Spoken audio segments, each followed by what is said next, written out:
ለወራት የዘለቀው ውጥረትና የቦታ ምርጫ አለመግባባት ውይይቱን ከጥያቄ ውስጥ ከቶ የቆየ ቢሆንም አሁን ላይ በክልሉ አደራዳሪዎች ግፊት በኦማን ምድር ከፍተኛ የአሜሪካና የኢራን ባለስልጣናት ለቀጥታ ውይይት ተቀምጠዋል። ይህ ዲፕሎማሲያዊ ጥረት የሚከናወነው ባለፈው ሰኔ ወር በእስራኤልና በኢራን መካከል ከተቀሰቀሰው ጦርነትና አሜሪካ የኢራንን 3 ዋና የኒውክሌር ተቋማት በቦምብ ከመታች በኋላ ለመጀመሪያ ጊዜ የሚደረግ ከፍተኛ የሆነ ግንኙነት ነው። በአንድ በኩል ፕሬዝዳንት ዶናልድ ትራምፕ አርማዳ የተባሉ ግዙፍ የጦር መርከቦቻቸውን ወደ ቀጠናው ልከው ኢራን ካልተደራደረች በቦምብ እደበድባሉ የሚል ማስፈራሪያ ሰንዝረዋል። በሌላ በኩል ደግሞ የኢራን የውጭ ጉዳይ ሚኒስትር የሆኑት አባስ አራክቺ ጣታችን በቃታ ላይ ነው በማለት ምላሽን ሰጥተዋል። በዛሬው ቪዲዮአችን በኦማን በሚስጥራዊ ክፍሎች ውስጥ የሚደረገው ይህ የጥቅምና የህልውና ፍልሚያ ቀጣዩን የመካከለኛው ምስራቅ አቅጣጫ እንዴት ይወስነዋል የሚለውን በዝርዝር እንመለከታለን። አብራችሁን ቆዩም።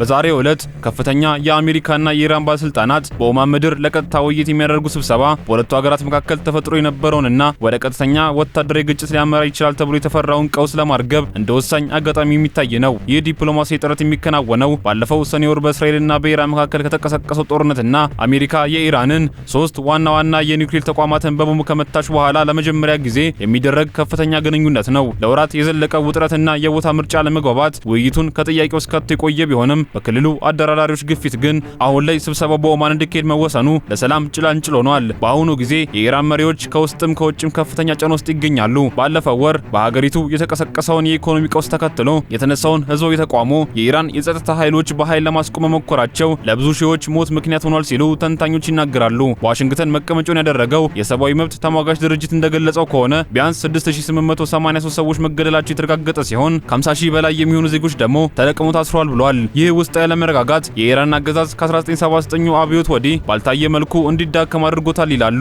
ይህ የኦማን ውይይት ለቴህራን የአሜሪካን ወታደራዊ እርምጃ ለማስቀረትና ኢራንም በቀጠናው ሀገራት የምትወስደውን አጸፋዊ እርምጃ ለማስቀረት እንዲሁም በአንጻራዊ ለመካከለኛው ምስራቅ ሰላም መስፈን ተስፋ ነው ተብሏል። በወታደራዊ ግንባር ፕሬዝዳንት ዶናልድ ትራምፕ በመካከለኛው ምስራቅ አርማዳ ብለው የጠሩት ግዙፍ የጦር መርከቦች፣ የአውሮፕላን ተሸካሚዎችና ተዋጊ ጀቶችን በመላክ ዙሩን ለማክረር ሞክረዋል። በተጨማሪም ኢራን ወደ ድርድር ጠረጴዛ ካልመጣች በቦምብ እንደሚደበድቧትም በተደጋጋሚ ሲያስጠነቅቁ ቆይተዋል። የኢራን የውጭ ጉዳይ ሚኒስትር የሆኑት አባስ አራክቺ በበኩላቸው የአገሪቱ ጦር ጣቱ በቃታ ላይ መሆኑን በመግለጽ ማንኛውም ጥቃት በመካከለኛው ምስራቅ በሚገኙ የአሜሪካና የእስራኤል ተቋማት ላይ ምላሽ በመስጠት እንደሚያከሽፉ ዝተዋል። ይህ የቃላት ጦርነት በኦማን በሚገናኙት የአሜሪካ ልዩ መልእክተኛ የሆኑት ስቲቭ ዊትኮቭ፣ የትራምፕ አማች ያሬድ ኩሽነርና በኢራኑ ልዩ አራክቺ መካከል በሚጠበቀው ውይይት ላይ ተጽዕኖ ሊኖረው እንደሚችል ተንታኞች ግምታቸውን አስቀምጠዋል። ይህ የቃላት ጦርነት በኦማን በሚገናኙት የአሜሪካ ልዩ መልእክተኛ የሆኑት ስቲቭ ዊትኮቭ፣ የትራምፕ አማች ያሬድ ኩሽነርና በኢራኑ ልዑክ አራክቺ መካከል በሚጠበቀው ውይይት ላይ ተጽዕኖ ሊኖረው እንደሚችል ተንታኞች ግምታቸውን አስቀምጠዋል። ዋሽንግተን ለኢራን የኒውክሌር መርሃ ግብሯን ሙሉ በሙሉ እንድታቆም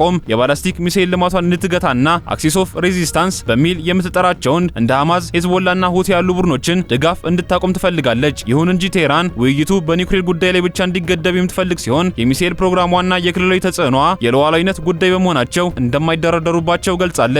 የኢራኑ ፕሬዝዳንት መሱድ ፔዜሽኪያ ተገቢው ሁኔታ ከተመቻቸ ፍትሃዊ ድርድር ለማድረግ ፍላጎት እንዳላቸው ቢናገሩም ዋነኛው ጥያቄያቸው ግን በሀገሪቱ ኢኮኖሚ ላይ የተጣለው ማዕቀብ እንዲለሳላቸው ነው። ውይይቱ ስኬታማ ከሆነ ለፕሬዝዳንት ትራምፕ ከወታደራዊ ዛቻቸው የሚያፈገፍጉበት ዲፕሎማሲያዊ መውጫ መንገድ ሊሆን ይችላል። ይሁን እንጂ የአሜሪካው የውጭ ጉዳይ ሚኒስቴር ማርኮ ሩቢዮ ከኢራን ጋር ትርጉም ያለው ስምምነት ላይ መደረሱን ቢጠራጠሩም መሞከሩ ግን ጉዳት እንደሌለው ሲናገሩ ተደምጠዋል። ይህም በሁለቱ ሀገራት ድርድር ብዙ ተስፋ እንዳናደርግ የሚያደርግ ነውም ተብሏል። የክልሉ ሀገራት በበኩላቸው የአሜሪካ የአየር ጥቃት የኢራንን ስርዓት ከመጣል ይልቅ ቀጣይነት ያለው ትርምስና ሰፊ ጦርነት ሊቀሰቀስ ይችላል የሚል ከፍተኛ የሆነ ስጋት አላቸው። በመሆኑም በኦማን የሚደረገው ይህ ስብሰባ ውጤቱ ምንም ይሁን ምን መካከለኛው ምስራቅ ወደ ከፋ ጦርነት ይገባል ወይስ ወደ አዲስ ዲፕሎማሲያዊ ምዕራፍ ይሸጋገራል የሚለውን የሚወስን አመላካሽ መንገድ ተደርጎም ይወሰዳል። በኦማን የሚካሄደው ይህ ከፍተኛ ጥንቃቄ የታከለበት የዲፕሎማሲ ሂደት ቀደም ሲል በኢስታንቡል እንዲደረግ ታቀዱ የነበረ ቢሆንም በቴህራን በኩል በቀረበው የመጨረሻ ደቂቃ ጥያቄ ወደ ሙስካት መዘዋወሩ የውይይቱን ሚስጥራዊነትና የኦማንን ልዩ ሚና ያመላክታል። ያመለክታል። ኦማን ለብዙ አስርተ ዓመታት ዋሽንግተንና በቴህራን መካከል እንደ ታማኝ ድልድይ ሆና ስታገለግል የቆየች ሲሆን የአሁኑ ውይይት ከቀጥታ ንግግር ባለፈ በግብጽ በቱርክና በኳታር አደራዳሪነት የታጀበ ነው። የውይይቱ ሂደት በዋናነት የሚያተኩረው ሁለቱ ሀገራት ወደ ጦርነት ከሚያመራ ግጭት ወጥተው ዘላቂ ስምምነት ላይ ሊደርሱ የሚችሉበትን የመነሻ ማዕቀፍን በመቅረጽ ላይ ነው። በአሜሪካ በኩል ተደራዳሪ ሆነው የተሰየሙት ግለሰቦች የፕሬዝዳንት ዶናልድ ትራምፕን ልዩ ዲፕሎማሲ አካሄድ የሚያንጸባርቁ ናቸው።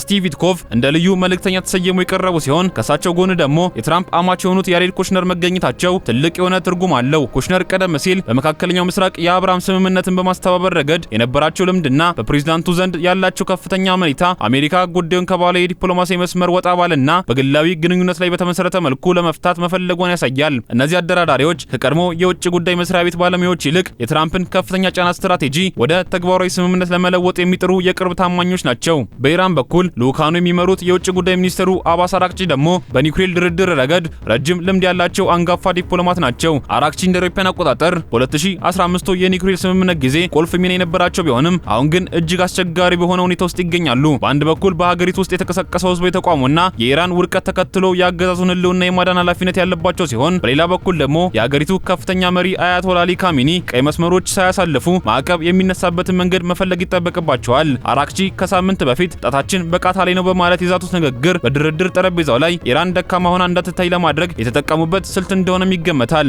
የውይይቱ ሌላኛው ትኩረት የአሜሪካው የውጭ ጉዳይ ሚኒስቴር ማርኮ ሩቢዮ ያነሱት ነጥብ ነው። ሩቢዮ ውይይቱ ከኒውክሌር ጉዳይ ባለፈ የኢራንን የባላስቲክ ሚሳኤል ልማትና በክልሉ የምታደርገውን ጣልቃ ገብነት ማካተት አለበት የሚል ጽኑ አቋም አላቸው። ይህ የአሜሪካ ጥያቄ ግን በቴህራን በኩል እንደ ሉዓላዊነት መደፈር የሚታይ በመሆኑ ድርድሩን እጅግ ውስብስብ ያደርገዋል። ኢራን የዩራኒየም ክምችቷን ወደ ሶስተኛ ሀገር ለማዛወር ፈቃደኛ ባትሆንም ቀደም ሲል ከእስራኤል ጋር ጦርነት ከመቀስቀሱ በፊት ቀርቦ የነበረውን የጋራ የዩራኒየም ማበልጸጊያ ተቋም የመሰረቱ አማራጮችን እንደ አዲስ ልታነሳ እንደምትችል ፍንጮች አሉ። በመጨረሻም ይህ በኦማን ምድር የሚደረግ ግንኙነት በሁለቱ ሀገራት መካከል ያለውን ጥልቅ ጥርጣሬ ሰብሮ ወደ ሰላም ያመራር ወይስ የትራምፕን ወታደራዊ እርምጃ የሚያፋጥን ምክንያት ይሆናል የሚለው ገና ምላሽ ያላገኘ ጥያቄ ነው። የአሜሪካው ቡድን የንግድ ስምምነት በሚመስል መልኩ ውጤት ተኮር ድርድርን ሲያራምድ፣ የኢራኑ ቡድን ደግሞ በህልውና ስጋት ውስጥ ሆኖ ከፍተኛ ጥንቃቄ እያደረገ ነው። ይህ የጥቅምና የህልውና ፍልሚያ በኦማን በሚገኙት በሚስጥራዊ ክፍሎች ውስጥ የሚወሰን ሲሆን ቀጣዮቹ ጥቂት ቀናት ለመካከለኛው ምስራቅ ቀጣይ አቅጣጫ ወሳኝ ይሆናሉ።